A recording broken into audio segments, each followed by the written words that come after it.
I'm going to pause this week's episode to tell you about how you can win a free year of Dehancer. If you're not familiar with Dehancer, it is a plugin that you can use in your editing software and on mobile apps. They've been nice enough to give us some codes to give away, so I'm going to tell you how you can win. First off, if you are watching the video, be sure to scan the QR code. It'll take you to a form to fill out and you'll be entered. No other questions asked.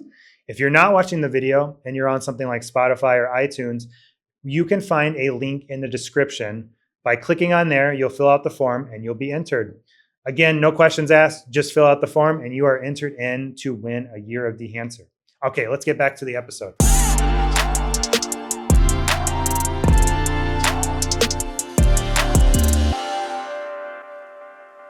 Hey creatives, welcome back to the Almost Creative Podcast. Today I am joined by the one and only Tony Scott. Tony is a seasoned wedding filmmaker if you don't know him, and he's actually been expanding out of the Chicago market into not just other states, but other countries too. So I'm really excited to have Tony on. Thanks for being on the podcast, Tony. Thank you for having me. So you gave me an intro, and we're going to start there because I have to understand what this is about. So you said you wanted me to say the filmmaker who always smells good. Can you tell me what that's about?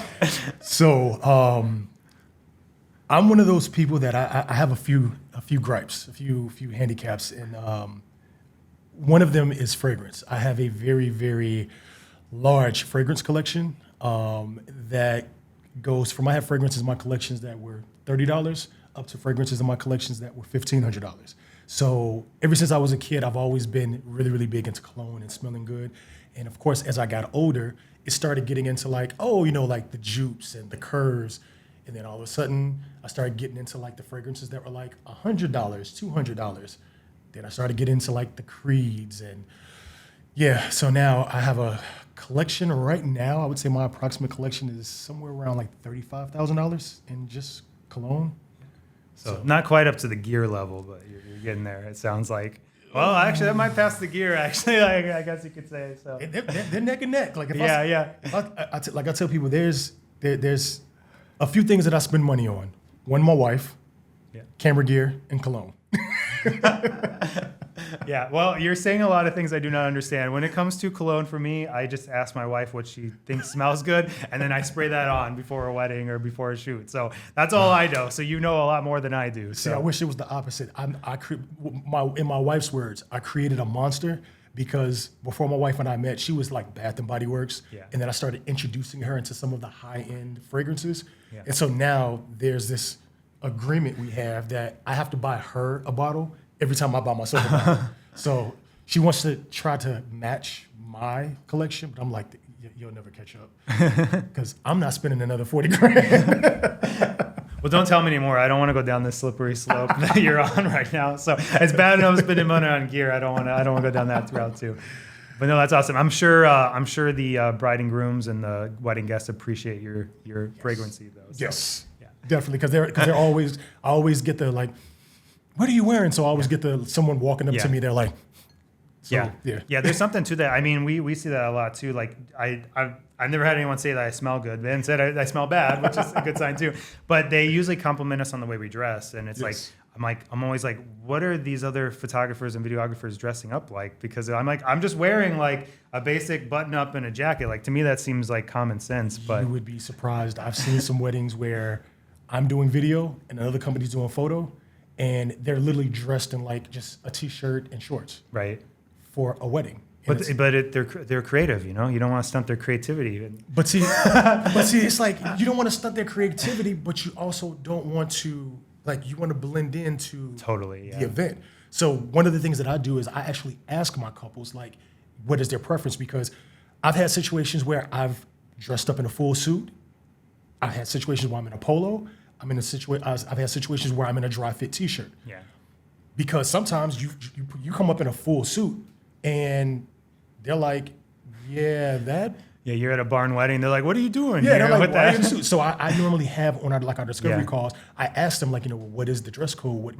What are you comfortable with? Because at the end of the day, I'm here to service you. Yeah. I want to make sure that one, I want to blend in as good as possible because I don't want to be that person that sticks out too much because I do have a flow cam, so that kind of sticks out. Yeah. But outside of that, I don't want to be that person where it's like I'm taking complete attention off of the reason why we're here. Yeah. So I normally ask what are you more comfortable with me wearing?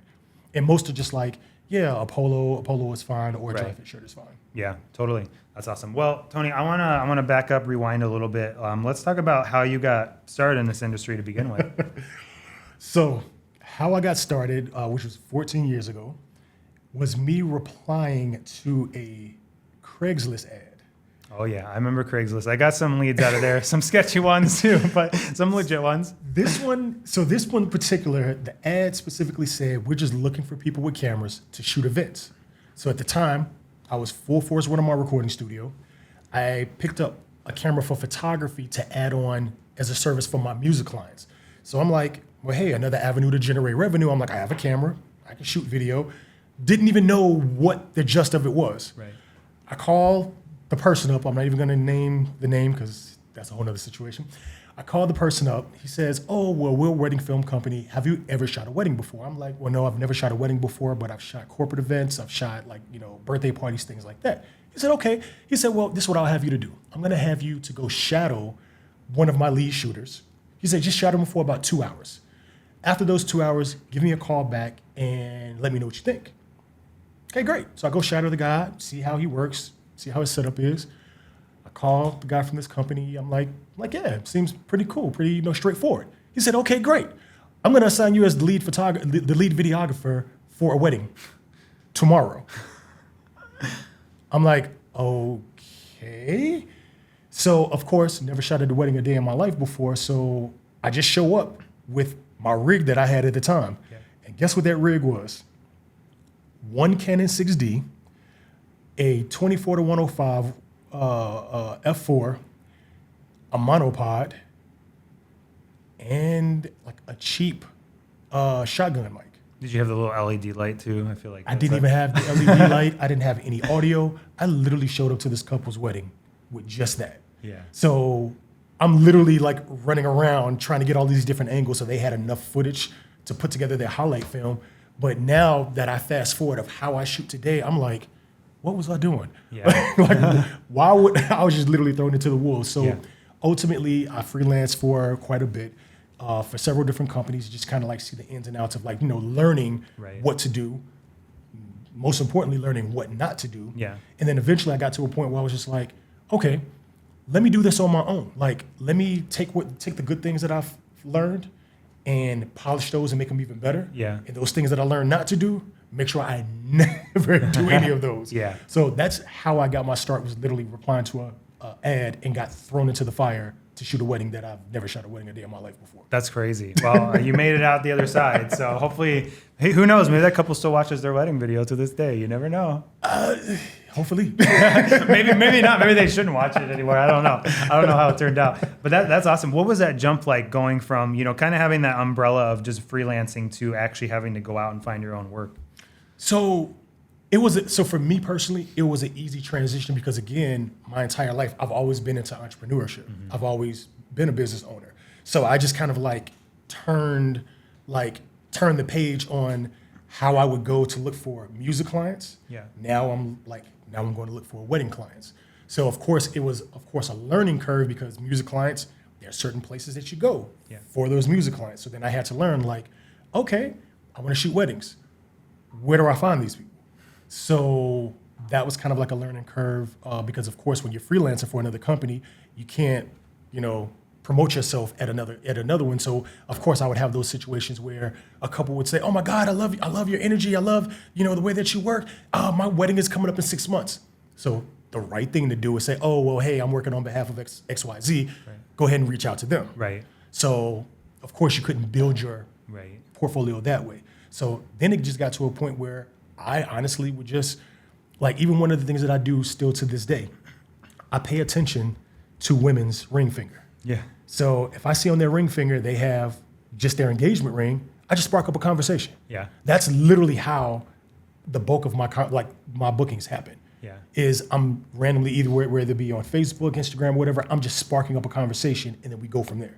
That's so funny you do that. I thought I was like the only weirdo who does something like. So I kind of do the same thing, mostly with the bridesmaids. But I kind of start like eyeballing them of like, or I try to see like, okay, who are they hanging out with at the wedding? Like, is there a plus one that's like kind of tagging along? Right. Because I mean, if anything, I'm just kind of preparing myself because I know that we're going to deliver like a solid product, and if I'm making sure that this is getting in front of them on Instagram or something, like I'm going to probably eventually hear from them.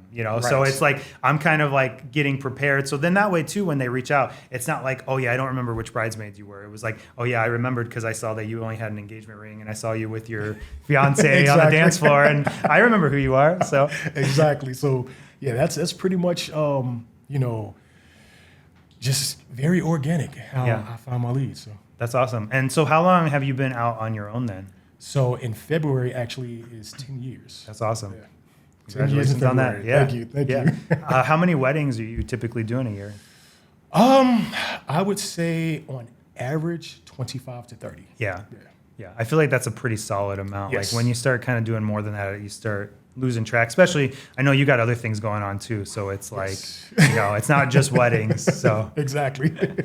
And then on top of that, like I like that sweet spot of like 25 to 30 because I like to give my couples my undivided attention. Right. Like to kind of like go off on a slight tangent, like the company that I started with, they were one of what we consider in the industry like the big box companies that hire random freelancers. Yeah. And so like they're booking 100 to 150 weddings per year because they're just outsourcing everything. Yeah. And what happens is like you were saying, when you get to a point where your wedding numbers get so high, you start losing control, you start losing track. Things start getting unorganized. Right. You start getting late on deliverables. You start getting confused on, oh, which wedding was it that I shot? Right. So I'm a person that I like to be very, very calm. Like even when I show up for a wedding, even if you book me starting at 12 o'clock, I'm there at 11 because I like to just, gracefully just stroll in, calm, not nervous, not edgy. I like, hey, how's everybody doing?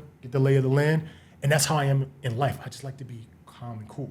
So I don't want to do too many weddings because I don't want to be like overstressed. I like to vacation. Like that's one of the things. I'm a Right. big vacationer.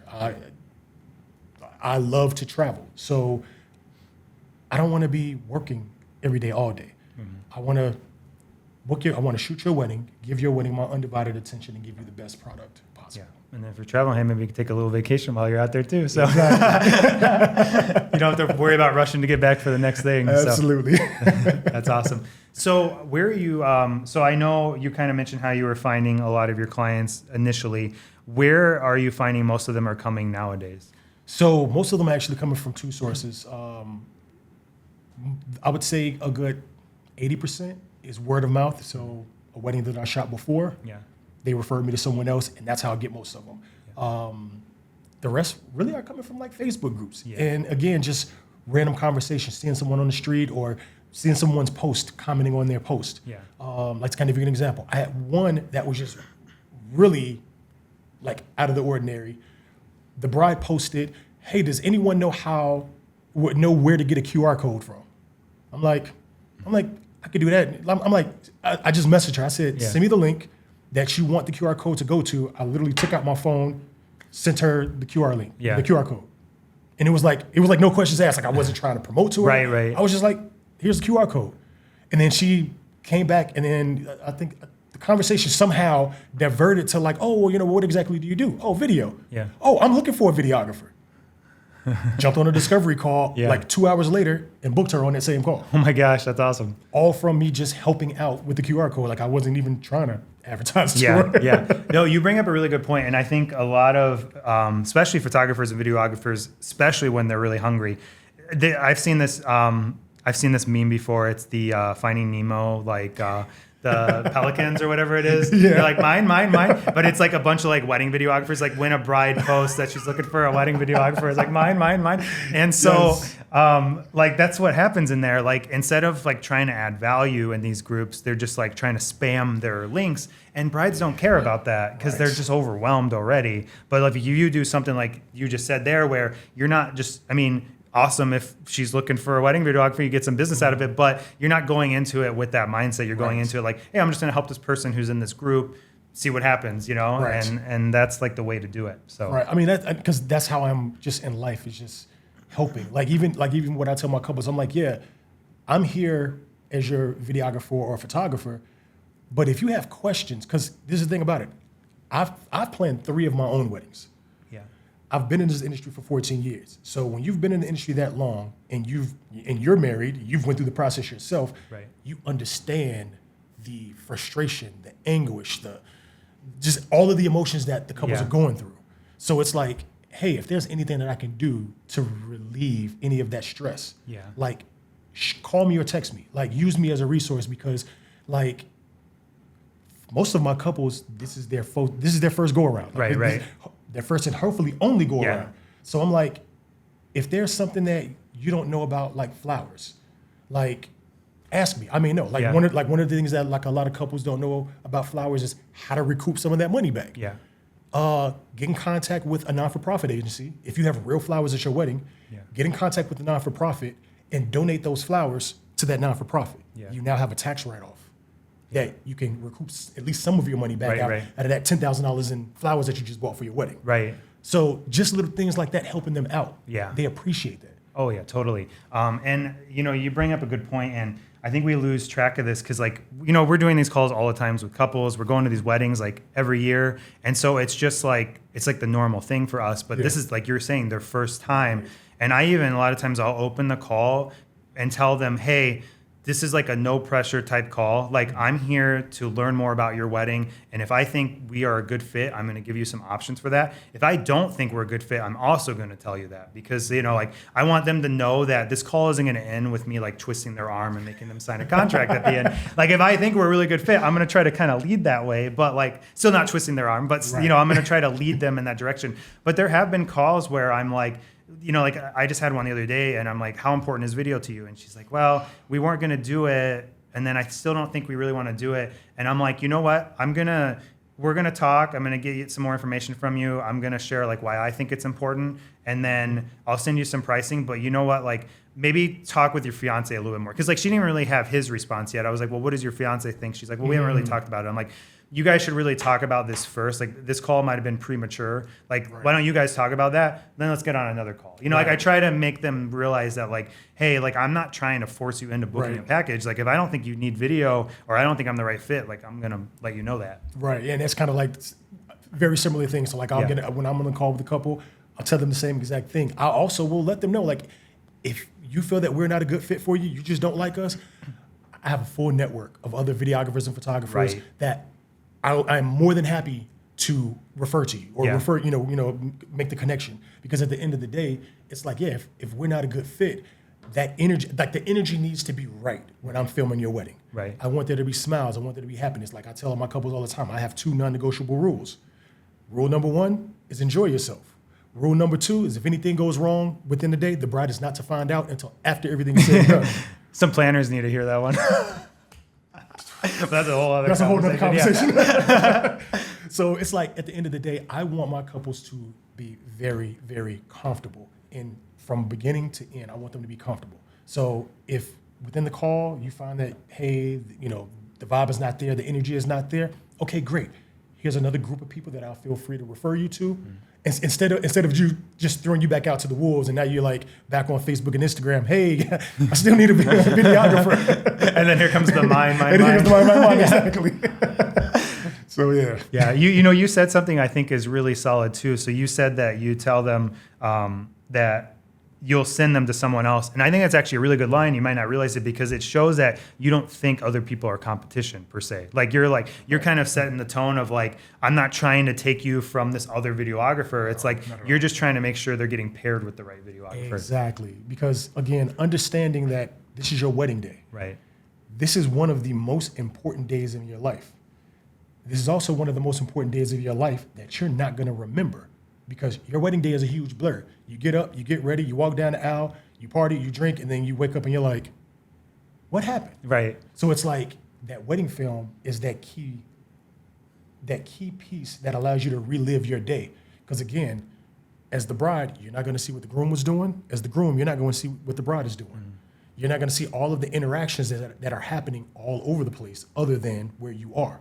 So if you feel that I'm not a good fit for whatever reason, my concern is let's just get your date captured. Let's not allow you to have the regret that every bride has when they the day after their wedding, when they're like, oh man, we should have had a videographer. Regardless if it's me or somebody else, I just want to make sure that your day is captured and captured right. Yeah, that's great. Well, I want to talk a little bit about your specific style. So I've actually seen it kind of change a little bit just from like the little bit of time I've known you. So maybe talk a little bit about that, because I feel like you've kind of started leaning more into like a documentary type style. So over time, of course, with the weddings, we've gotten so used to the quote unquote highlight film, the montage. You have a whole bunch of random clips to to their favorite song or a love song, and it's just like I said, it's a montage throughout the entire day. But then I started realizing like there's more to the couple's love story than just a whole bunch of clips. Yeah. There is like one of the things that I tell like a lot of my couples, or I ask them, I said, when you two first met, I said, I'm willing to bet some money that when you guys went on your first date, somebody in your bridal party was the first person that you told about your first date. And they always bust up laughing like, yeah, you're right. Whether it's that, oh yeah, he was so nervous, he knocked over a cup of coffee on me when we was on our first date. Like those little small details are part of your love story. It's not just the day we met, the day we got engaged, now the day we got married. Like it's everything in between. So one of the things that I personally love to do is ear hustle while we're doing the bride prep. Mm-hmm. I'm ear hustling about, oh yeah, so yeah, such and such was saying all of this about the person when we first met and everything, and now he's all on board. Oh, okay, so that's what John was saying? So now I'm gonna go find John. So John, I hear there's this story about, when you first met Jake, that, you really didn't like him because of XYZ. Tell me a little bit about that. And now all of a sudden, now you like him. Tell me a bit about that. So those little sound bites are now part of the love story. It's not only telling the couple story, but it's also those that are around them, like what their thoughts was. So it's putting the whole story together. Yeah. So that's the reason why I kind of like moved into that avenue, because sometimes the couples don't know really how everybody felt about them. Right. Like, hopefully it was all good. But So a quick story, very, very quick story. So I had one couple that I just shot that their situation was very unorthodox because, one, they come from two different cultural backgrounds. Yeah. And they had to lie to their families on how they met. So they told their families that they met at school. They did go to the same school. They even had the same lecture class, but they didn't even know they had the same lecture class. Right. They met on an app. But I don't say the name of the app, but they met on an app. Yeah. And because of the cultural differences, that already kind of like being, difficult. And then how they met, that would have even been more difficult. So when the family eventually found out how they met, they were like, but then when they met him, they were like, no, we love this guy. So it was like when I talked to the dad and I interviewed him, he told me how he actually felt. He didn't hold anything back, but he was just like, at the end of the day, that's my son. He was like, I love him. That's awesome. And so that was part of it. That was part of their love story. So I like pulling everyone in. Yeah, that's great. And I think it helps paint a bigger picture. Like, I think for years, like you were saying, it used to just be like the long video and like they'd have interviews and stuff, but there was no real like rhyme and reason to it. Right. And then it kind of became these highlight films, and a lot of them were just music with visuals. Right. And I think a lot of it was because going back to talking about how your setup was when you first started, like there was no mic, like we didn't have mics, so we're just shooting on like a Canon DSLR with a monopod. So it's like you're not even recording everything in the entire section and stuff. So but then that kind of started shifting to these more cinematic videos where you do have voiceover and everything. And now I feel like there's also this kind of other crowd of like having a more authentic video. So it's like maybe there's some centerpieces that are still like cinematic, but then there's more voiceover, narration, things like that. Absolutely. But then you also even have like just fully leaning into that more narration, documentary style video. And it's cool that there's like different options, because like, for a while I feel like wedding video was just like one thing, and now it's like turning into different things. Right. And it fits whatever that couple likes. Whatever that couple likes, exactly. Yeah. Yep. And that's what I love. So like, even the way that I film my weddings. Yeah. So a couple, like prime example, a couple that just booked with us yesterday, she literally messaged me when I was asking her, like, what are your expectations? What are the key things that you want covered on your wedding day? Yeah. She was, of course, like, first dance, speeches, toast, cake cutting. She was like, that's pretty much all I really want. Right. I was like, what about, oh no, she didn't say speeches. I was like, well, what about the speeches with your best man and everything or family? And what about interviews? She's like, well, no. She's like, I really don't care about the interview. She's like, yeah, speeches will be interesting. Yeah. When we actually jumped on our discovery call, when we actually got on our Zoom call, and I kind of broke down what those interviews are, she was in love. She was like, oh my God. She was like, yeah. She's like, I didn't think of it like that way. Yeah. She was like, no, I definitely want that. Yeah. Yeah. And I'm always the kind of in the ballpark too of like maybe pushing them a little bit out of their uncomfortable zone, because there are a lot of couples where like, I don't want to read the letters. I don't want to say anything. And it's like, just do it, and it's like, I can always delete it, like, let's just do it. And then we do it, and then we incorporate it, and they're like, oh, I love that. I can't believe that we weren't going to do that, Same with like dad. Like every time like there's first look with dad, I try to go to the dad first whenever like he gets mic'd up, and I just give him a heads up, like not to make him nervous, but I'm like, you don't need to give a speech. Just say some things. Like just say what the first thing that comes to your mind, say it. And it'll kind of prompt a conversation with your daughter. And surely enough, that's usually what happens. Yes. Whereas before I used to do that, sometimes the dad would go in there, stone face, like hasn't, like you can tell he wants to cry, but he doesn't know, is he allowed to cry? Is he allowed to say anything? Right. So I just give them that like comfort of knowing, hey, just be yourself, say what you want to say. If you need to cry, just like let it happen. I want them to cry. Yeah. I want them to cry. Yeah, exactly. Just that little prompt goes a long ways. Right, Yeah. Definitely. That's awesome. So I know, so like we met because we were both in Alexander Ma's course, so his mentorship. So I want to talk a little bit about like that educational side of thing. Like how important would you say it is like doing things like mentorships and continuing to grow and things like that? Extremely, it's extremely important. Because again, doing this for 14 years, for the majority of that time, I was hitting the pavement doing it myself. Yeah. So of course, that's a lot of trial and error, not understanding, things, how to put processes and procedures in place to make your life better. Yeah.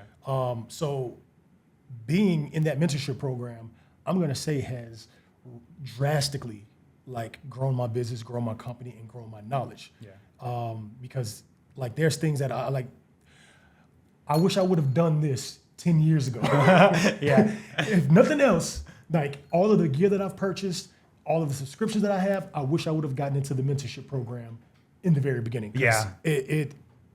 From the sales strategies, the editing, the business strategies, like all of those things that we have learned in that program. Yeah. Like, oh my God, it's. Yeah, that's how I was the first time I ever went to WPPI. I think it was like 2017 or something. I'm like, why did I never do anything like this? Like, why did no one? I mean, I guess I kind of knew it existed, but it's like, why was I not doing this? Like exactly like you're saying, it was like I spent all this money on gear and stuff like this, and I could have just like done this instead for less. It's like it costs less money than the gear, and I've made more money by investing in that than the gear. So yes, like speaking of gear, like one of the things is I'm a gearhead, and I have to reel myself back. Yeah. So it was to a point where, of course, before the mentorship, before like really having that guidance.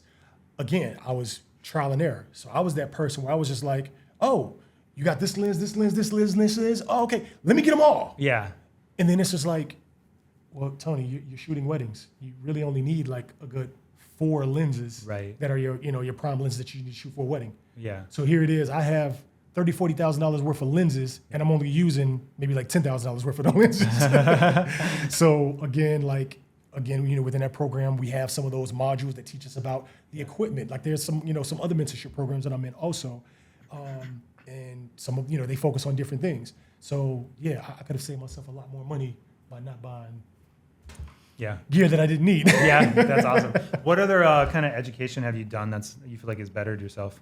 So, so I have some of them that are strictly on like the business side, like it's solely on the business side. So like, with the one that we're in with Alex, I love that one because that really touches on pretty much everything. Yeah. But then there's some that I'm in that are like, we're 100%. We only focus on ads and how to run ads, SEO optimization, and that. Then this one over here is 100%. All we focus on is the business side on it, how to create processes and procedures. Then I have another one which is more of what got me into the documentary and the reality TV style. So yeah, that's awesome. Where does your inspiration come from for like the documentary style stuff? Oh man, so Justin Porter. Yeah. Justin, and if anybody follows Justin Porter, If nobody else has told you, I will be the first to tell you the energy that he has online is the same energy he has offline. I always kind of wondered that. Like, I remember there was he was doing like a gimbal review or something. He's just like running around the gimbal to see if it'll track him. I'm like, is this what he's like in real life?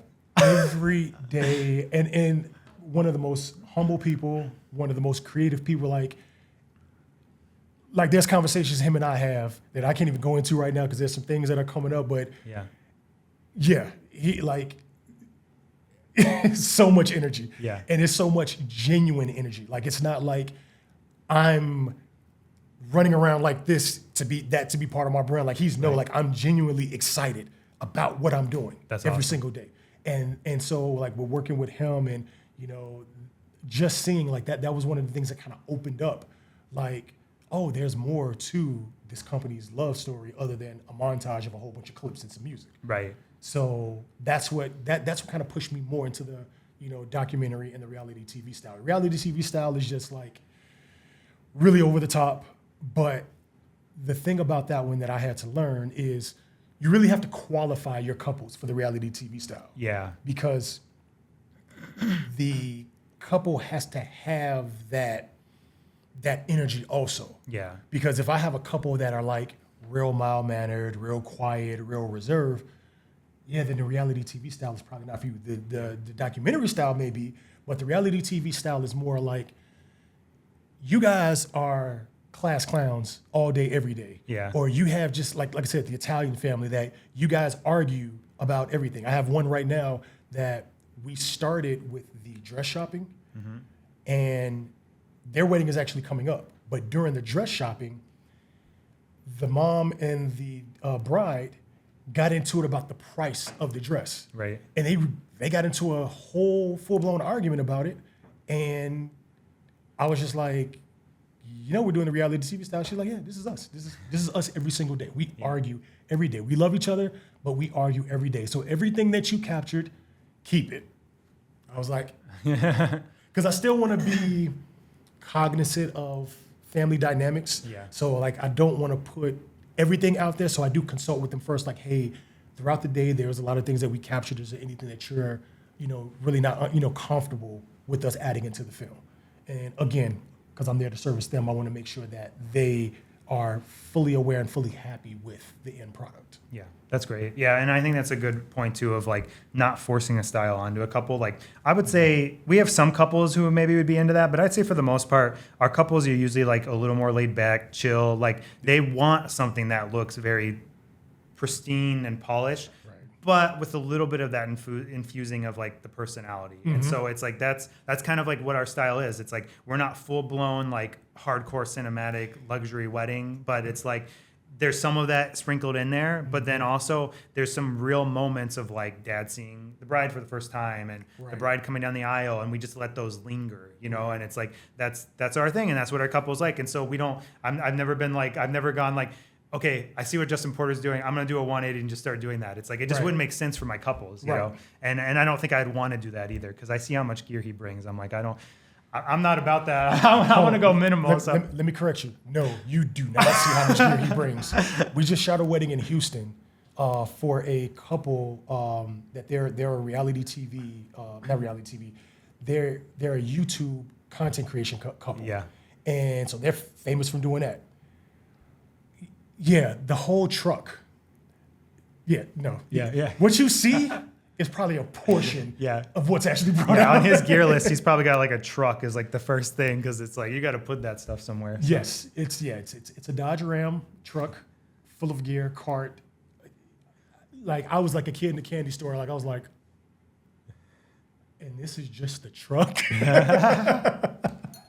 Not the office, just the truck. Yeah, that's crazy. Well, that's a good transition. So we don't usually focus too much on gear. Usually we focus more on business and marketing. But I'm a little bit of a gearhead. I know you are too. So it's fun to talk about it from time to time. So I would love to hear like what's like the 3 things you have to have at a wedding?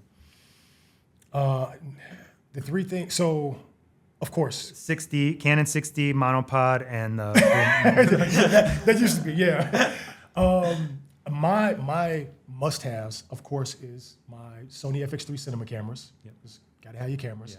I'm just gonna say my camera and camera bodies because the lenses put that all encompassed Yeah. in one.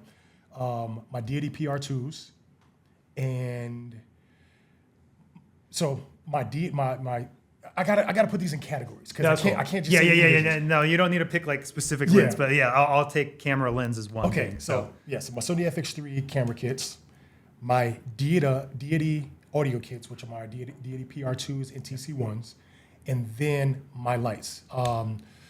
I'm currently in the process, because I have to say rest in peace to my lighting system. I had the Light and Motion CLX10s.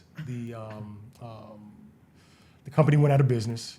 So they're still going strong. They're built like tanks, but they went out of business for whatever reason. So right now I'm looking to make the transition over to the what is it, the Amarans, yeah, I think it's the ADCs.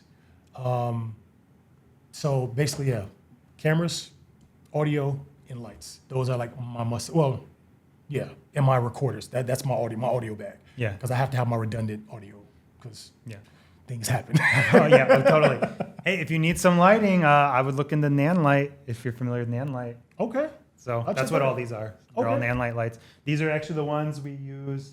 Obviously, they can't see us, but those are our 60C. So they're RGB, so they can do the daylight, And the warm color. light. I don't know why I can't think what it's called, warm light, but you can do those. But then you can also switch to RGB, so it's all kind of all in one, which is nice. So I'ma we'll definitely do check some that of that like fancy, like backlight them with purple or something like Right, that. right. No, definitely in there because, like I said, my CLX10s, they're going strong, but I don't want to be in that situation where I'm just like, oh, Yeah. they broke, and What do I do? what do I do? Yeah, exactly. So yeah, definitely. That's awesome. So, Tony, we're coming in for a landing here, but I have one more question for you and just something to kind of leave the viewers with. So, we were talking earlier about how a lot of your leads are referrals, and we were kind of talking about how you kind of start prompting those. You start looking at Right. diamond rings and stuff on the bridesmaids, but also you're talking about like Facebook and social media and utilizing that. So, like, what is by the time this goes live, it's going to be summertime. We're going to be kind of in the thick of weddings.